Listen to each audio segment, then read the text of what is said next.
Hello বন্ধুরা, good morning. সবাই কেমন আছো? ভালো আছো? আমিও ভালো আছি। প্রশান্ত ব্লগে তোমাদের সবাইকে ওয়েলকাম। তো দেখো বন্ধুরা, আজকে সকালের ওয়েদারটা কিন্তু খুবই সুন্দর, তো তোমরা দেখতেই পাচ্ছ। আর এমনি গরম তো পড়েছে প্রচুর, তার উপরে একটু তো বৃষ্টি হচ্ছে না, মনে হয় বৃষ্টি আসবে আসবে এরকম একটা ভাব। তো দেখো, আমরা কিন্তু সকালবেলা গিয়েছিলাম একটু শাক তুলতে, কারণ এই গরমের সময় তো একটু শাকই বেশি করে খেতে হয়।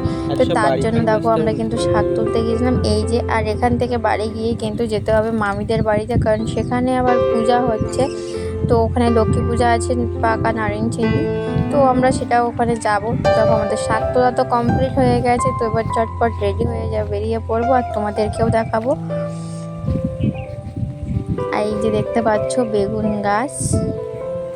তো এই যে দেখো, আমরা এসে দেখছি পূজা হয়ে গেছে, সবাই প্রসাদ খাওয়া শুরু করে দিয়েছে। আর এটা হলো মামার মেয়ে।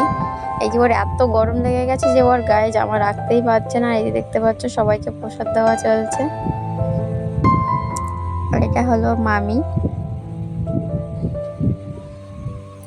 তো দেখো, গ্রামের দিকে কাঁচা পাকা নারিন চিন্নি মানেই কিন্তু চিন্নি প্রসাদ, অন্ন প্রসাদ সব একসাথে, এবং বিভিন্ন ফলের প্রসাদও আছে। আর এই যে দেখতে পাচ্ছ আমি নিয়ে নিয়েছি মুড়ি, চিন্নি প্রসাদ এবং অন্ন প্রসাদ। তো নেওয়ার পরে আমি কিন্তু বেরিয়ে পড়লাম, কারণ বাড়িতেই যাব। আর তাছাড়াও তোমাদের দাদাভাইয়ের ড্রয়িং ক্লাস আছে, তো তার জন্য কিন্তু আমাদের বেশি সময়টা থাকা হলো না, ওই জন্য একটু তো দ্রুতই বেরিয়ে পড়লাম।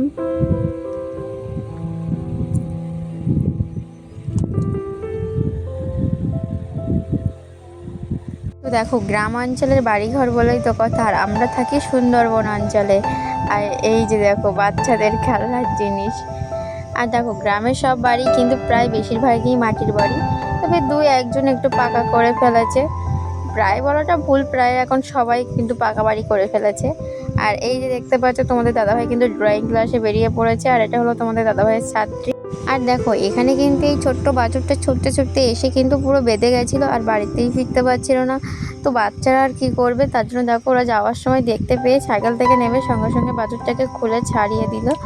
এই যে দেখো, বলতে হবে ছোট্ট ছোট্ট বাচ্চারাও কিন্তু সবটা বোঝে অনেক, মানে বড়দের তুলনায়। এখান থেকে তো কত মানুষে গিয়েছে কিন্তু কেউই ছাড়িয়ে দিইনি, দেখো ছোটো ছোটো বাচ্চারাই লাস্ট পর্যন্ত ছাড়িয়ে দিল। তো বন্ধুরা, ভিডিওটি আর বেশি বড় করলাম না, এখানেই শেষ করছি। সবাই তাহলে ভালো থেকো, পরের ভিডিওতে তোমাদের সাথে আবারও কথা হবে।